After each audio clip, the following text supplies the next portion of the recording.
The legend episode 236 चालाक कहानी अब आगे। जगह सहारिस्तान सल्तनत रात का समय। कहानी की शुरुआत में हम देखते हैं कि प्राचीन अरब के केंद्र में एक जीवंत उत्सव सामने आता है जो सदियों पुरानी परंपराओं और रंगीन उत्सवों को एक साथ जोड़ता है। हवा विदेशी मसालों की सुगंध से भर जाती है जबकि ड्रम की लयबद्ध थाप जीवंत नृत्य और उत्साही प्रदर्शन के लिए गति निर्धारित करती है। जटिल परिधानों से सजे पुरुष और महिलाएं हलचल भरे बाजार में इकट्ठा होते हैं जहां विक्रेता अपने बेहतरीन सामान का प्रदर्शन करते हैं और सड़क पर कलाकार मंत्रमुग्ध कर देने वाले प्रदर्शन से भीड़ का मनोरंजन करते हैं। उल्लासपूर्ण माहौल के बीच परिवार हंसी मजाक संगीत और शाही दावतों को साझा करने सदियों पुराने रीति रिवाजों का सम्मान करने और पीढ़ियों से आगे बढ़ने वाले बंधन बनाने के लिए एक साथ आते हैं। तभी आसमान में रंग बिरंग आतिशबाजी होती जिसके दौरान हम देखते हैं कि भीड़ के बीच फातिमा बेगम अपने मुंह में एक पान डाले पास खड़े एक अरबी शेख से मुस्कुराती हुई कहती हैं। फातिमा बेगम जी जी हुजूर आपके लिए तो हम हमेशा नई माल ही लाएंगे, हम कभी भी आपके लिए पुराने माल नहीं रखते। उनकी ये बात सुनकर अरबी शेख मुस्कुराते हुए फातिमा से कहता है, शेख अब्दुल्ला हाँ हम जानते हैं बेगम आप जैसी औरत शायद यहाँ कोई हो। ये सुनकर फातिमा बेगम थोड़ी शर्माती हैं। तभी वो शेख फातिमा से कहता है, शेख अब्दुल्ला अभी के लिए आपसे बस एक चीज चाहिए बेगम, कोई 1516 साल की लड़कियां हमारे पास भेजिए। फातिमा बेगम मुस्कुराती हुई शेख से कहती हैं, फातिमा बेगम जी जी हमारे पास इस उम्र की भी लड़कियां हैं और कुछ ऐसे भी हैं जो कि अभी अभी यहाँ आए हैं। ये कहकर वो आगे कुछ कह पाती तभी आसमान में जोरदार आतिशबाजी होती है जिसे देखकर शेख मुस्कुराते हुए फातिमा से कहता है, शेख अब्दुल्ला। हिंदी अनुवाद। मजा आ गया। तभी फातिमा बेगम आगे कुछ कह पाती उनकी नजर सीधे भीड़ की ओर जाती है जहां वो भीड़ में आयशा को किसी के बाहों में देखकर हैरान भरी नजरों से उसकी ओर देखने लगते हैं कि तभी उस जगह और भी लोग आ जाते हैं जिसके बाद फातिमा की नजर उस जगह पर से हट जाती है। ये देखकर वो उस जगह से दौड़ी चली आती है पर वो वहां तख्श और आयशा को ना पाकर घबरा जाती है। वहां हम देखते हैं कि गली के किसी छोर पर आयशा तख्श को ले आकर डरती हुई कहती है, आयशा फतीमा ने हमें देख लिया है, अब वो हमें नहीं छोड़ेगी। ये सुनकर तख्श उस ओर देखता है जहां वो फातिमा को देखकर थोड़ा डर जाता है पर बाद में वो आयशा के कंधों को पकड़कर कहता है, तक्षराज तुम चिंता मत करो मैं कुछ करता हूँ। ये सुनकर आयशा डरी सहमी हुई तख्श से कहती है, आयशा कुछ नहीं हो सकता, अब हमें यहाँ नहीं आना चाहिए था। तख्श तभी अपने आसपास के लोगों को देखता है कि तभी वो आयशा को शांत करते हुए कहता है, तख्श आयशा मेरी ओर देखो। ये कहकर भी कुछ सोचने लगता है। जगह जन्नत ए जहान। वहां हम देखते हैं कि फातिमा गुस्से में कुछ सैनिकों के साथ महल में चलती हुई किसी कमरे की ओर बढ़ रही थी, उसके चेहरे पर गुस्सा साफ साफ दिख रहा था। तभी पास खड़ा एक सैनिक डरते हुए फातिमा से पूछता है, सलीम मालकिन क्या हुआ? आप इतने गुस्से में आयशा के कमरे की ओर क्यों जा रही हैं? फातिमा गुस्से में सलीम से कुछ न कहकर सीधे जाकर आयशा के कमरे के बाहर पहुंचकर गुस्से में कहती है, फातिमा बेगम आयशा दरवाजा खोलो, आयशा दरवाजा खोलो।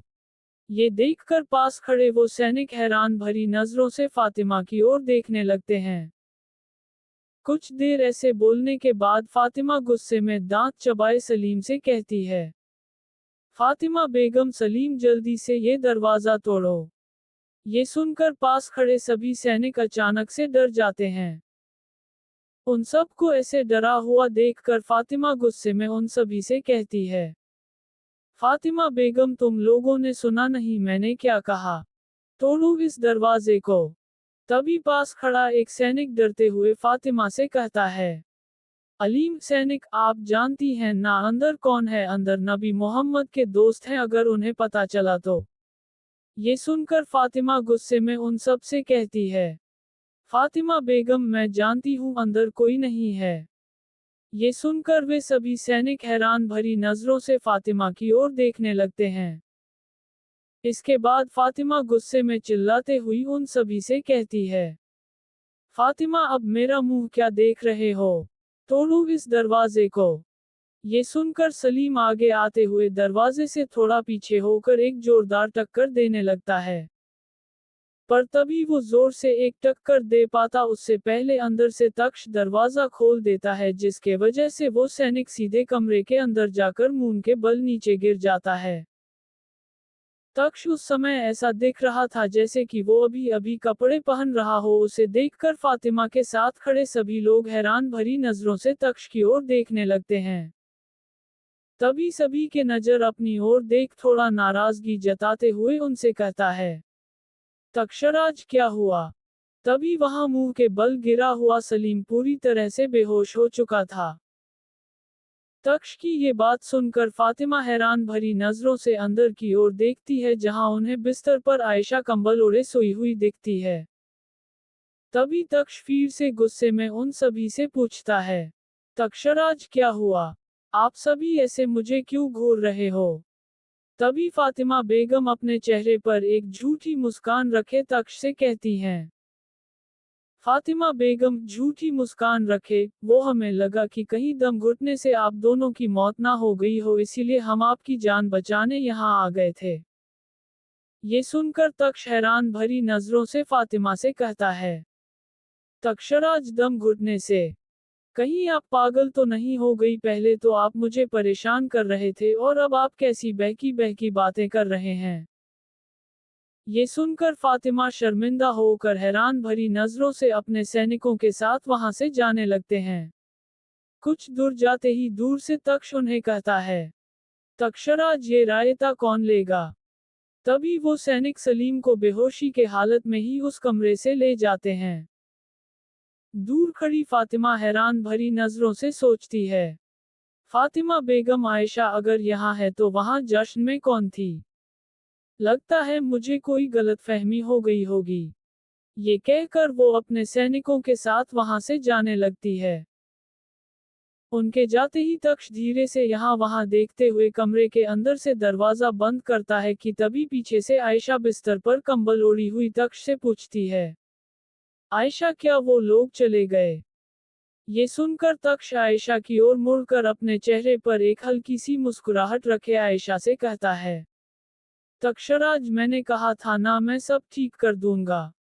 ये सुनकर आयशा मुस्कुराती हुई बिस्तर पर से उठकर सीधे जाकर तक्ष को गले लगा लेती है। 14 ध्रुव द लेजेंड एपिसोड 237 सच्चाई। कहानी अब आगे। सहारिश्तान सल्तनत रात का समय। कुछ समय पहले। जगह जश्न हो रही जगह। कहानी की शुरुआत में हम देखते हैं कि आयशा पूरी तरह से डरी हुई तक्ष के हाथों को पकड़े रो रही थी। आसपास के लोगों के भीड़ में आयशा का दम घुट रहा था। यहाँ लोगों की भीड़ और वहाँ फातिमा को देखने के बाद आयशा की तबीयत और भी ज्यादा खराब होने लगी। इसी डर में उसका सिर चकराने लगा कि तभी तक्ष आयशा से कहता है, तक्षराज आयशा आयशा। ये सुनकर आयशा खुद को संभालती हुई तक्ष की ओर देखने लगती है। तभी तक्ष को वो पल याद आता है जहां वो नबी से कुछ बातें कर रहा था। जगह नबी मोहम्मद का कमरा। वहां कमरे में नबी तक्ष से कहता है, नबी मोहम्मद सुनो तक्ष, मेरे हिसाब से आज फातिमा भी उस जश्न में मौजूद हो सकती है, तुम्हें उसके लिए भी कुछ सोचना होगा। ये सुनकर तक्ष कुछ देर सोचने के बाद नबी से कहता है, तक्षराज ठीक है, तो मुझे आज के जश्न में जाने के लिए 2 घोड़े चाहिए जो तेज दौड़ते हों। नबी ये सुनकर मन ही मन कुछ सोचकर तक्ष से कहता है, नबी मोहम्मद हाँ हाँ हो जाएगा, पर तुम्हें उन घोड़ों के ऊपर अच्छे से काबू करना सीखना होगा। ये सुनकर तक्ष मुस्कुराते हुए नबी की ओर देखकर कहता है, तक्षराज वो तुम मुझ पे छोड़ दो। जगह जश्न हो रही जगह। अभी के समय हम देखते हैं कि ये सोचकर तक्ष आयशा से कहता है, तक्षराज ठीक है, अगर तुम्हें यहाँ से जाना ही है तो चलो मैं तुम्हें ले चलता हूँ। ये सुनकर आयशा अपना सिर हिलाकर हाँ का इशारा देती है। तभी तक्ष आयशा को अपने घोड़े पर बैठाकर वहां से जाने लगता है। घोड़े पर जाते वक्त रास्ते में बहुत से लोग सामने आने लगते हैं, पर फिर भी जश्न के बीच से तक्ष आयशा को वहां से ले जाने लगता है। जाते वक्त आयशा ने तक्ष को जोर से पकड़ लिया था। घोड़ा इतने तेजी से दौड़ रहा था जिसके वजह से बीच बीच में आयशा लगभग नीचे गिरने ही वाली थी कि तभी तक्ष उसे पकड़कर फिर से अपने पीछे बैठा लेता है। ऐसे ही बढ़ते हुए वो जन्नत ए जहान में पहुंच जाते हैं, जहां वो फिर से उसी कपड़ों से बने रस्सी के जरिए चढ़ते हुए आयशा के कमरे के बालकनी में पहुंच जाते हैं। तभी कमरे के दरवाजे पर जोर जोर से मारने की आवाज आने लगता है, जिसके दूसरी ओर से फातिमा बेगम की चिल्लाने की आवाज सुनाई देने लगती है। फातिमा बेगम, आयशा दरवाजा खोलो, आयशा दरवाजा खोला। ये सुनकर आयशा डरी हुई उसी अरबी कपड़ों में ही अपने बिस्तर के कंबल को ओढ़े सोने का नाटक करने लगती है, और दूसरी ओर तक्ष अपने कपड़े को खोलकर वहां रखे एक कपड़े को फिर से पहनकर दरवाजे को खोलने चला जाता है कि तभी उसके दरवाजे को खोलते ही सलीम सीधे अंदर जाकर मुंह के बाल नीचे गिर जाता है। वर्तमान समय वहां हम देखते हैं कि अभी के समय में दूर आयशा आसमान में हो रही आतिशबाजी को देखकर खुश हो रही होती है। ये देखकर तक्ष, जो कि आयशा के पास बैठा था, वो आयशा से कहता है, तक्षराज खैर, माफ करना, मुझे लगा कि मैं आज रात तुम्हारे लिए कुछ खास कर सकूं, पर ये सुनते ही आयशा तक्ष को बीच में ही रोककर उसे कहती है, आयशा, ये मेरे लिए सबसे खास दिन है शहजादे, मुझे लगा ही नहीं था कि आपके साथ ये आखिरी रात इतनी खूबसूरत होगी। तक्ष ये सुनकर मुस्कुराते हैं आयशा की ओर देखने लगता है। तक्ष को अपनी ओर इस तरह देख आयशा तक्ष की ओर नजदीक आने लगती है कि तभी तक्ष धीमी आवाज में आयशा से कहता है, तक्षराज, मुझे तुमसे कुछ कहना है आयशा। ये सुनकर आयशा रुक जाती है और तक्ष से पूछती है, आयशा, हाँ कहिए। तक्ष कहता है, तक्षराज, मैं कोई शहजादा नहीं हूँ और ना ही मेरा नाम राम है। मेरा नाम तक्षराज है और मैं चंद्रपुर साम्राज्य के सेनापति का बेटा हूँ। ये सुनकर आयशा हैरान भरी नजरों से तक्ष की तरफ देखने लगती है कि तभी तक्ष आयशा की आंखों में देखते हुए उसे कहता है, तक्षराज, मुझे पता है ये तुम्हारे लिए चौंका देने वाली बात होगी, पर मैं मजबूर था तुम्हें अपने बारे में असल बात न बताने के लिए। ये सुनकर आयशा अपने मन के दुख को अंदर ही दबाए हुए कहती है, आयशा, ऐसी क्या मजबूरी है आपकी जिसके वजह से आपको मुझे से झूठ बोलना पड़ा। ये सुनकर तक्ष अपने नजरें झुकाकर आयशा से कहता है, तक्षराज, मजबूरी इतनी भी नहीं है, बस मैं ये नहीं चाहता कि मैं जिस रास्ते में चल रहा हूँ उस रास्ते में कोई और मेरे साथ चले। ये सुनकर आयशा हैरान भरी नजरों से तक्ष से कहती है, आयशा, और वो क्यों? तक्ष कहता है, तक्षराज, एक ऐसा रास्ता जिसमें जो भी चलेगा वो हर कदम में जलेगा, एक ऐसा रास्ता जिसमें चलने वाले को सब कुछ खोना होगा। ये सुनकर आयशा तक्ष के चेहरे की ओर देखकर झूठे मुस्कुराहट के साथ तक्ष से कहती है, आयशा, आखिर ये कौन सा रास्ता है जिस रास्ते में चलने वाले को जलना होगा? क्या ऐसा नहीं हो सकता कि चलने वाला अपने साथ किसी और को भी लेकर चले जिससे आगे का रास्ता आसान हो? तक्ष ये सुनकर आंखों में आंसू भरे आयशा से कहता है, तक्षराज, इतना भी आसान नहीं है आयशा, मैंने इस रास्ते में अपने कई चीजों को दाव में लगाया है जिसके वजह से मैं अभी के समय किसी और को खोना नहीं चाहता, क्योंकि वो एहसास इतना भयानक होता है जिससे उसकी यादें तुम्हें कभी रात में सोने नहीं देती। आयशा तक्ष के कंधे पर अपना हाथ रखकर कहती है, आयशा, आखिर ऐसा क्या हुआ था जिसके वजह आपको ऐसा करना पड़ रहा है? तभी तक्ष आयशा की ओर देखने लगता है। तक्ष इसके बाद आयशा से कहता है, तक्षराज, मैंने अपने भाई को अपने ही हाथों से मारा है। ये सुनकर आयशा चौंक जाती है और तभी हर तरफ सन्नाटा छा जाता है। 15 ध्रुव द लेजेंड एपिसोड 238। ध्रुवा ही महाकाल है। कहानी अब आगे। सहारिश्तान सल्तनत, रात का समय, जगह जन्नत ए जहान। कहानी की शुरुआत में हम देखते हैं कि आयशा के कमरे में सन्नाटा छा चुका था जहां तक्ष की ये बात सुनकर आयशा पूरी तरह चौंक चुकी थी। जिसके बाद आयशा हैरान भरी नजरों से तक्ष से कहती है, आयशा ये क्या कह रहे हैं आप? ऐसा नहीं हो सकता। तक्ष ये सुनकर आयशा की ओर देखकर कहता है, तक्षराज हाँ वो मेरा बचपन का एक ऐसा दोस्त था जिसे मैंने अपना भाई मान लिया था। आयशा पूछती है, आयशा, अगर आप उसे अपना भाई मानते थे तो आपने उसे मारा क्यों? तक्ष एक गहरी सांस छोड़कर आयशा से कहता है, तक्षराज भले ही वो एक अच्छा लड़का था पर उसकी वफादारी मेरे दुश्मन यानी कि हमारे बादशाह के लिए थी जिनका नाम है वीरेंद्र देव। ये कहकर तक्ष आयशा से कहता है, तक्षराज मैंने सोचा था कि उसे मैं अपने साथ मिलाकर उससे महाकाल के बारे में पता लगाऊं पर। आयशा हैरान भरी नजरों से तक्ष से पूछती है, आयशा महाकाल, ये कौन है? तक्ष गंभीर भाव से आयशा से कहता है, तक्षराज महाकाल मान लो वो हमारे सल्तनत का एक सबसे ताकतवर योद्धा है जिसे आज तक किसी ने भी नहीं हराया है। आयशा तक्ष से पूछती है, आयशा बिल्कुल हमारे बादशाह की तरह है। तक्ष कहता है, तक्षराज हाँ वो जब तक चंद्रपुर में है तब तक मैं उस जगह का बादशाह नहीं बन सकता। कोई नहीं जानता कि वो आखिर है कौन, बस कुछ ही लोग हैं जिन्हें उसके असलियत के बारे में पता है जो है हमारे अभी के बादशाह और ध्रुवा। आयशा पूछती है, आयशा ये ध्रुवा कौन है? तक्ष कहता है, तक्षराज वो जिसे मैं अपना भाई मानता था, वो जिसे मैंने अपने हाथों से मारा है और वो जिसने बादशाह सकराल खान के बेटे को मारा है। आयशा ये सुनकर डरी हुई तक्ष से कहती है, आयशा मतलब उसने शहजादे को?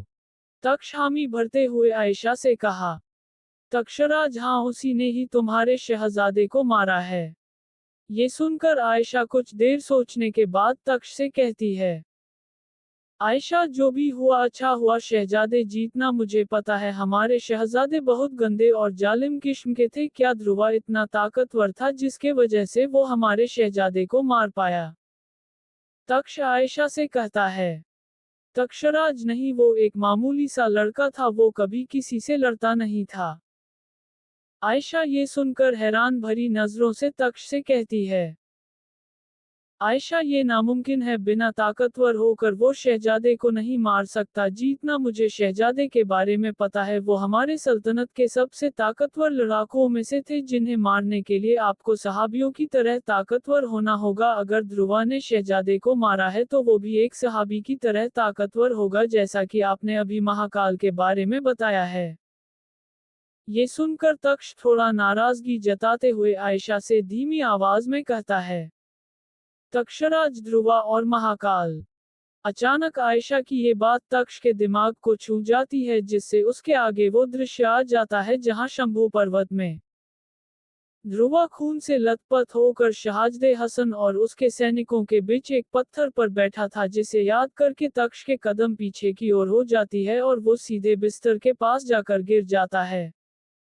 ये देख आयशा डरती हुई तक्ष को संभालती है और कहती है, आयशा क्या हुआ आपको? ये सुनकर तक्ष हैरान भरी नजरों से मन ही मन सोचता है, तक्षराज ये मैंने पहले क्यों नहीं सोचा? ये कहकर वो अपने आंखों में आंसू भरे आयशा की ओर देखकर कहता है, तक्षराज क्या अब तुम मुझसे नफरत करोगी आयशा ये जानकर कि मैंने अपने ही भाई को मारा है? आयशा ये सुनकर तक्ष से कहती है, आयशा फर्क नहीं पड़ता शहजादे, जो आपने मेरे लिए किया है शायद ही कोई और वो कर सके। ये कहकर वो तक्ष को गले लगा लेती है। इसके बाद तक्ष आयशा से कहता है, तक्षराज मैं खुश हूं कि मैंने आज के इस आखिरी रात में तुम्हें खुश कर सका। आयशा ये सुनकर तक्ष के ओर नजदीक आकर उसके गाल में एक चुंबन देती है जिसके बाद तक्ष के दिल की धड़कन तेज होने लगती है। इसके बाद आयशा और तक्ष दोनों एक दूसरे के आंखों में डूबने लगते हैं। तभी आयशा तक्ष के होठों की ओर अपने होठों को बढ़ाती है कि जिसके बाद तक्ष उसी समय आयशा के गले के बाएं तरफ अपने उंगली से एक वार करता है जिससे आयशा अचानक बेहोश हो जाती है। इसके बाद तक्ष आयशा को उठाकर उसके ही बिस्तर पर लेटाकर पास ही खड़े होकर कहता है, तक्षराज क्षमा करना आयशा, हमारा रिश्ता बस यहीं तक था, सच कहूं तो मैं तुम्हारे प्रेम के लिए लायक नहीं हूं। ये कहकर वो एक गहरी सांस छोड़कर आयशा से कहता है, तक्षराज मैं नहीं चाहता कि तुम मेरे और नजदीक आओ, क्योंकि मैं अपने लक्ष्य के बहुत करीब पहुंच चुका हूं। ये कहकर तक्ष बालकनी पे खड़े होकर बाहर की ओर देखने लगता है। तभी अचानक वो जोर जोर से हंसने लगता है।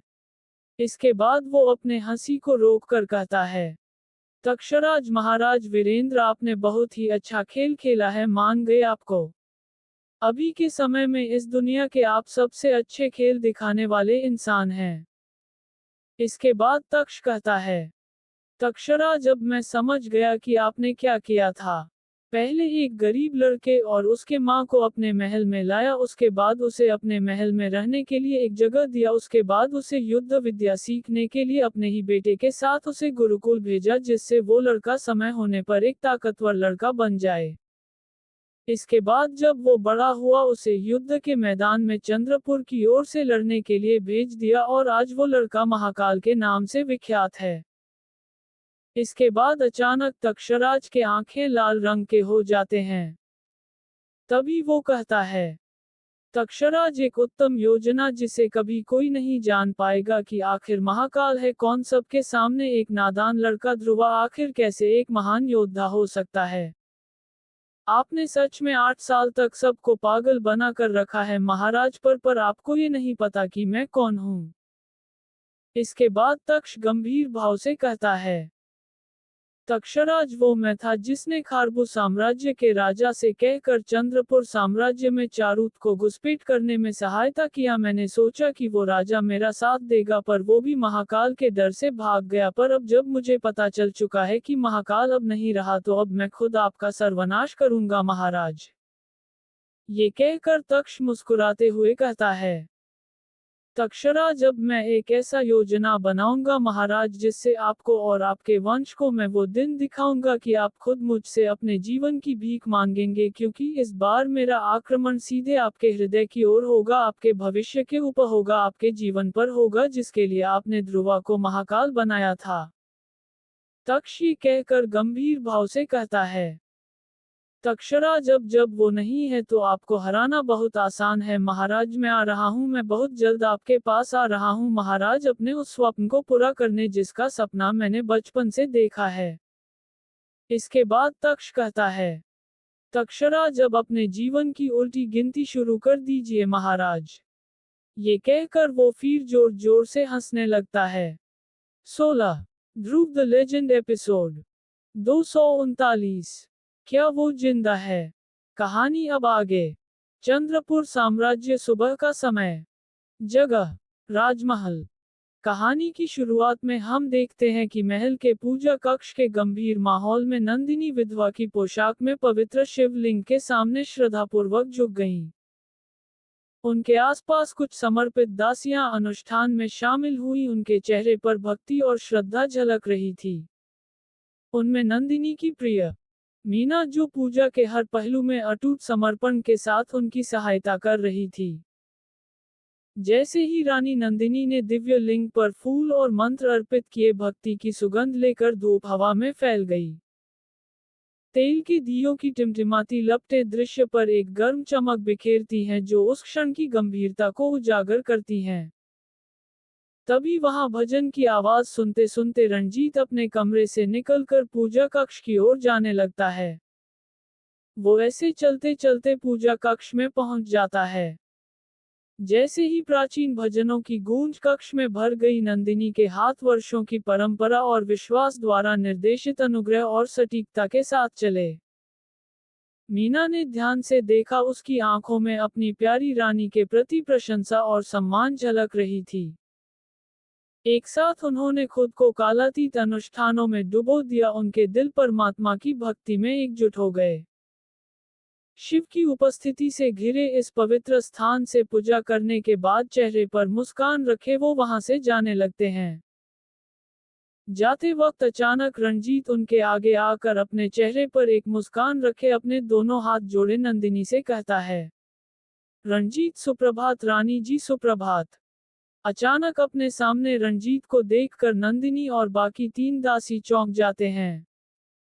उनको ऐसा देख रंजीत मुस्कुराते हुए नंदिनी से कहता है, रंजीत ओ मन्ने माफ करना रानी जी, मन्ने पहले अपना परिचय देना चाहिए था। मेरा नाम रंजीत राठौर है, मैं तिलकगढ़ का राजकुमार हूँ।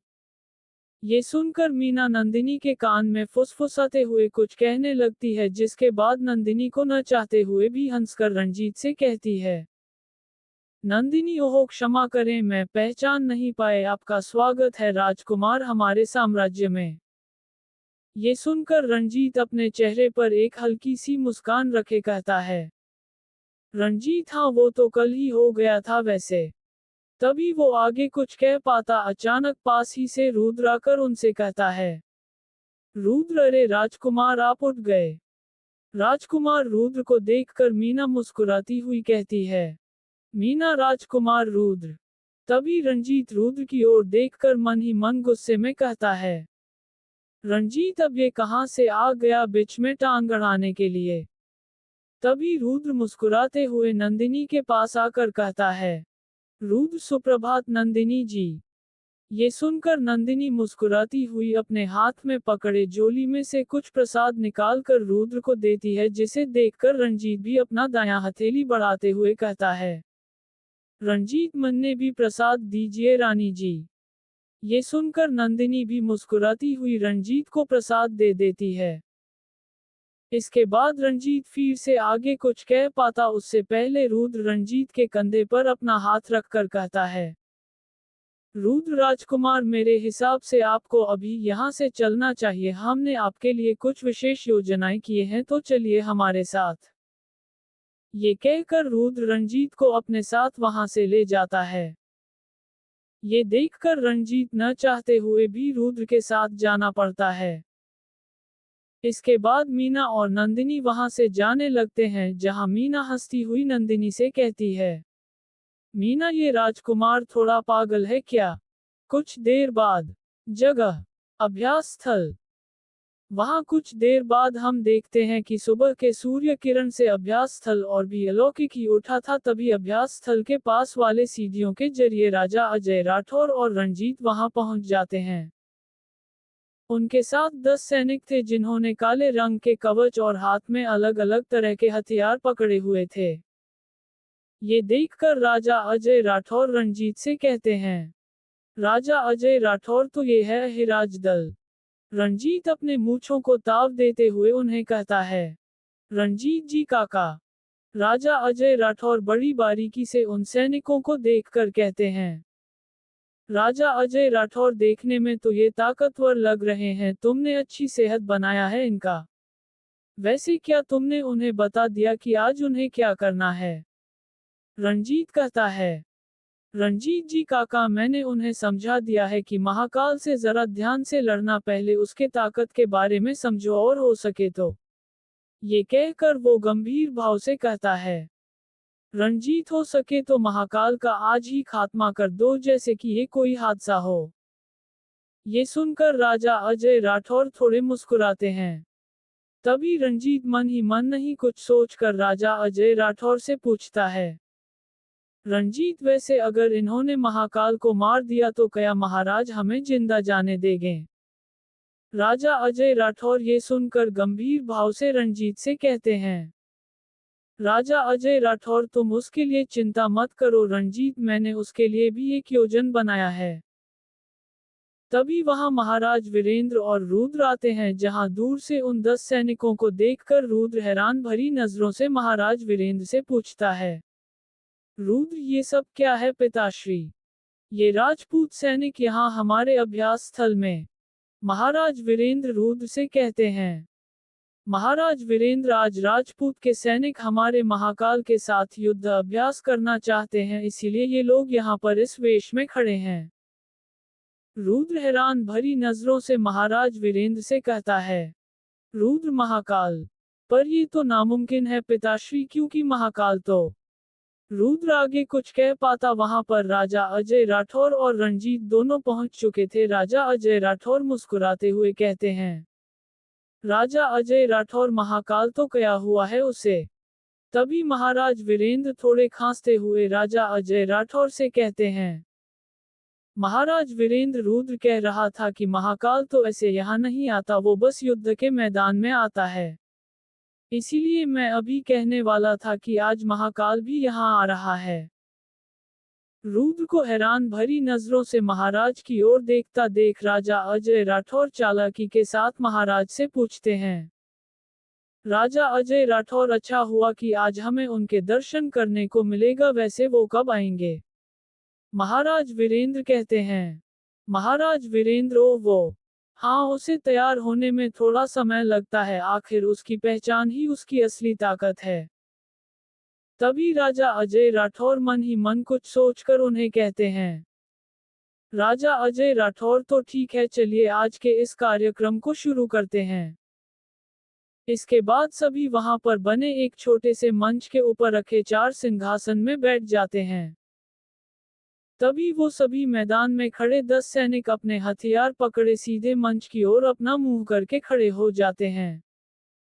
ये देखकर राजा अजय राठौर मुस्कुराते हुए महाराज वीरेंद्र से कहते हैं, राजा अजय राठौर, ये बिल्कुल एक छोटी मगर उत्तम सेना की टुकड़ी है। इसमें 3 तलवारबाज, 2 गदाधारी, 3 भाले धारण करने वाले सिपाही और 2 तीरंदाज हैं। ये सुनकर महाराज वीरेंद्र मन ही मन थोड़े डर चुके थे, पर बाहर से वो ऐसे दिखा रहे थे कि वो निडर होकर बैठे हों। इसके कुछ समय इंतजार करने के बाद रणजीत मुस्कुराते हुए महाराज की ओर अपना मुंह करते हुए कहता है, रणजीत, के हुआ महाराज, महाकाल अब तक आया नहीं। ये सुनकर महाराज वीरेंद्र पास ही के एक पात्र में से पानी पीकर कहते हैं, महाराज वीरेंद्र, थोड़ा इंतजार कर लीजिए, वो आता ही होगा। ये सुनकर राजा अजय राठौर मन ही मन सोचते हैं, राजा अजय राठौर, लगता है हमारा जहन बिल्कुल सही था, महाकाल मर चुका है।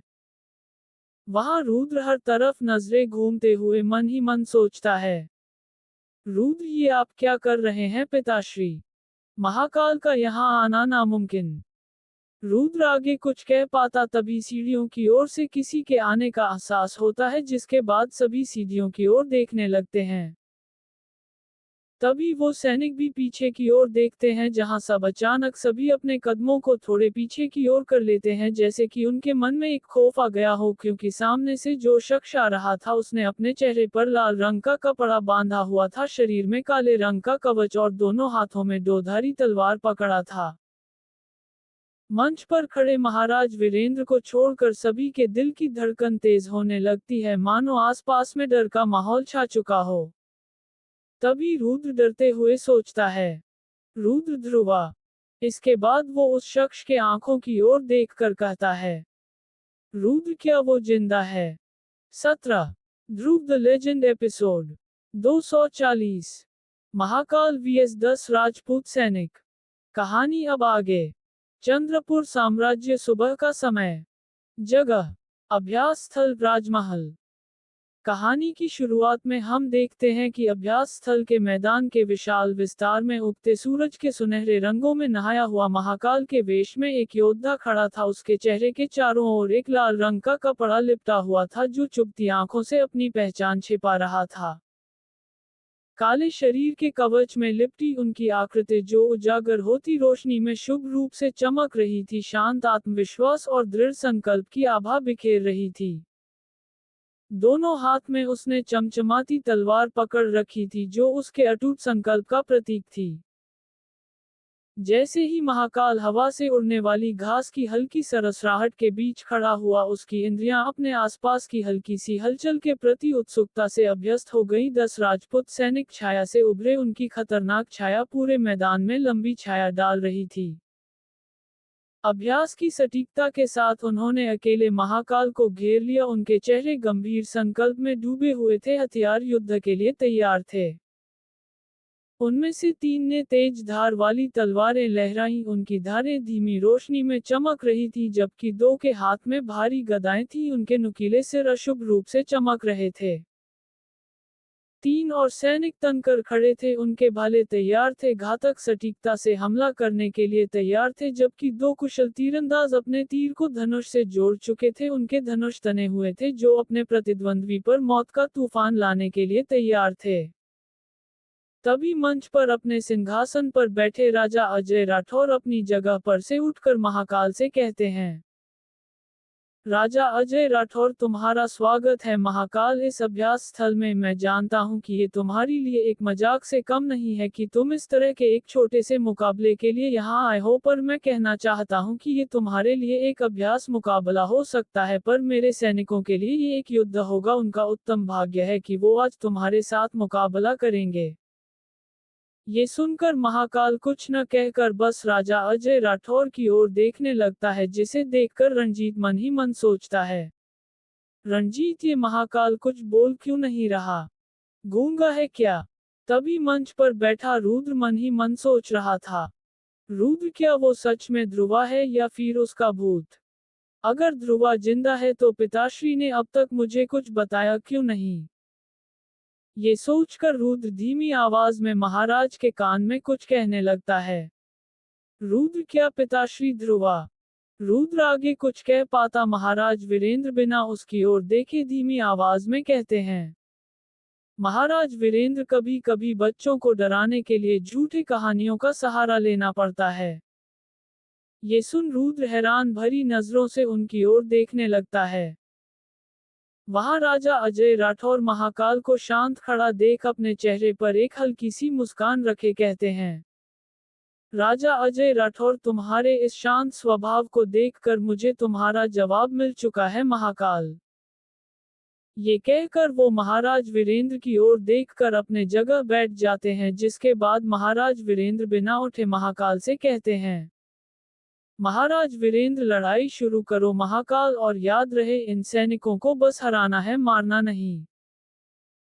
इसके बाद महाकाल अपने दो तलवार को आगे की ओर करते हुए अपने हर तरफ नजर घुमाने लगता है, जिसके बाद सभी 10 के 10 सैनिक उसकी ओर अपने हथियारों के साथ जाने लगते हैं।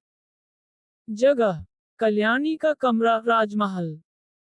वहां हम देखते हैं कि कल्याणी, ध्रुवा की मां, अपने कमरे में एक रुद्राक्ष माला को पकड़ी राम नाम का जाप कर रही थी। तभी कमरे के बाहर नंदिनी अपने दासी मीना के साथ खड़ी होकर कहती है, नंदिनी, क्या हम अंदर आ सकते हैं मां? ये सुनकर कल्याणी अपनी आंखें खोलकर दरवाजे की ओर देखते हैं, जहां उन दोनों को देखकर कल्याणी मुस्कुराती हुई उन्हें कहती है, कल्याणी, अरे नंदिनी, मीना, आओ आओ अंदर आओ। ये सुनकर वो दोनों, नंदिनी और मीना, कमरे के अंदर आती हैं और कल्याणी के पैर छूकर आशीर्वाद लेने लगती हैं। आशीर्वाद देने के बाद कल्याणी पूछती हैं, कल्याणी, आज इतनी देरी कैसे हुई नंदिनी? इसके बाद सभी कमरे के बिस्तर पर बैठकर बातें करने लगते हैं, जहां नंदिनी कल्याणी से कहती हैं, नंदिनी, वो हम। नंदिनी आगे कुछ कह पाती मीना उन्हें कहती हैं, मीना, वो बात यह है कि हम जल्दी आ जाते, पर ठीक उसी समय वो जो नया पागल आया है ना, उसी ने ही हमें रास्ते में रोका, और रोका तो रोका, हमसे प्रसाद भी ले गया। अच्छा हुआ राजकुमार रुद्र वहां आ गए, वरना तो वो हमसे और बात करने लगा था। ये सुनकर नंदिनी मीना को टोकती हुई उसे कहती हैं, नंदिनी, मीना, ऐसे मत बोलो, वो हमारे मेहमान हैं और साथ ही एक राजकुमार हैं। मीना नंदिनी के बातों को नकारती हुई कल्याणी से कहती है, मीना, तो क्या हुआ है, तो पागल ही।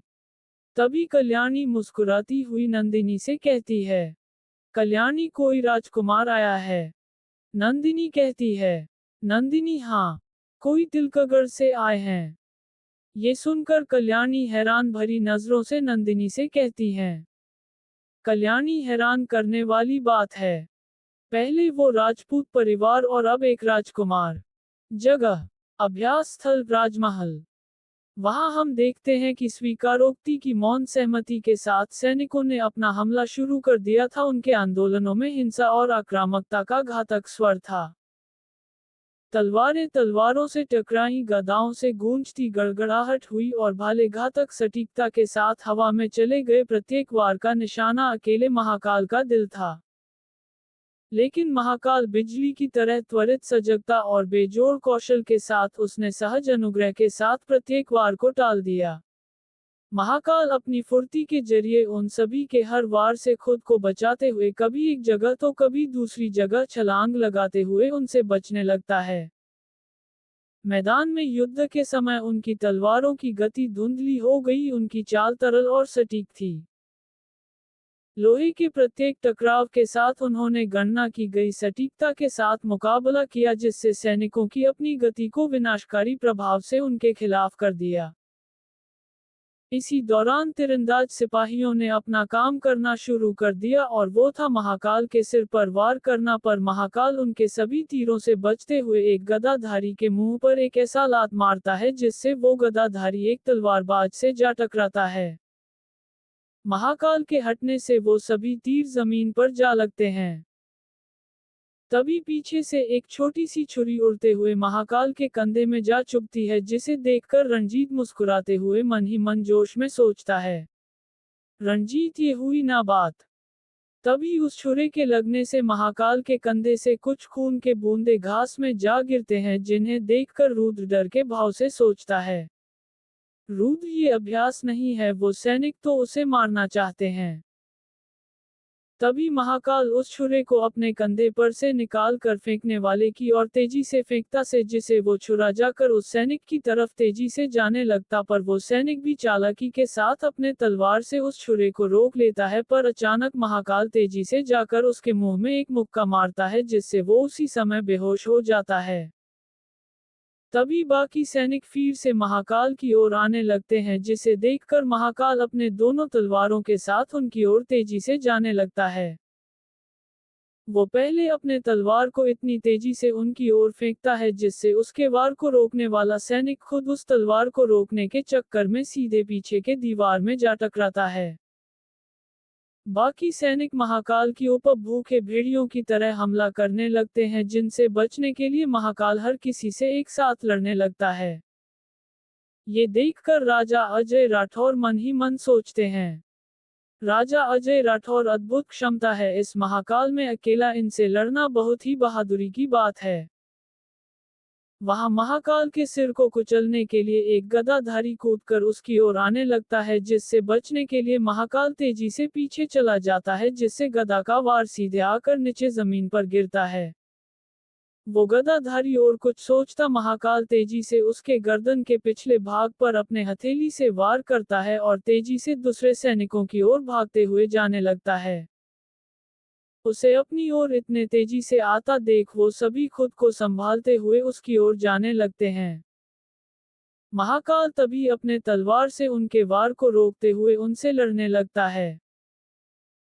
तीरंदाजा सैनिक भी इस दौरान उसके ऊपर तीर छोड़ते हैं कि तभी वो अपने सामने उन तलवारबाज सैनिकों को खींच लाता है, जिससे सभी तीर उन सैनिकों के पीठ में जा लगती है। महाकाल इसके बाद उन सभी तीर से खुद को बचाते हुए अपनी फुर्ती से उनके तीर पकड़कर उन्हीं के ऊपर फेंक देता है, जिससे तीर सीधे जाकर उनके हथेली में जाकर लगता है। ये देखकर रणजीत के चेहरे पर हंसी रुक जाती है। राजा अजय राठौर ये देखकर मन ही मन कहते हैं, राजा अजय राठौर क्या निशाना है। वहां हथेली में लगने से वो तीरंदाज सैनिक पूरी तरह से दर्द चिल्लाने लगते हैं, जिन्हें देखकर महाकाल कूदकर सबके मुंह में एक एक लात मारता है, जिसे सभी नीचे जमीन पर जा गिरते हैं। महाकाल इसके बाद अपने पीछे की ओर मुड़ता है, जहां वो देखता है कि अब एक तलवारबाज और भाले पकड़े एक सैनिक खड़ा है। ये देखकर महाकाल अपने तलवार को नीचे रख देता है, जिसे देखकर रणजीत हैरान भरी नजरों से कहता है, रणजीत ये करने क्या वाला है। तभी सामने खड़े वो सैनिक महाकाल को निहत्था देखकर उसकी ओर तेजी से आने लगते हैं, जिसके बाद महाकाल पहले अपने फुर्ती से भालेधारी के भाले के वार से बचकर उसके पेट पर एक मुक्का मारता है और उसके भाले को उसके हाथ से छीन लेता है और तेजी से तलवारबाज के तलवार को उस भाले से रोककर घूमते हुए उसके मुंह पर एक जोरदार लात मारता है, जिससे वो दोनों मुंह के बल नीचे गिर जाते हैं। ये देखकर मंच पर खड़े सभी लोग चौंक पड़ते हैं, क्योंकि सभी सैनिक नीचे गिरे थे और उनके बीच खड़ा था अकेला महाकाल।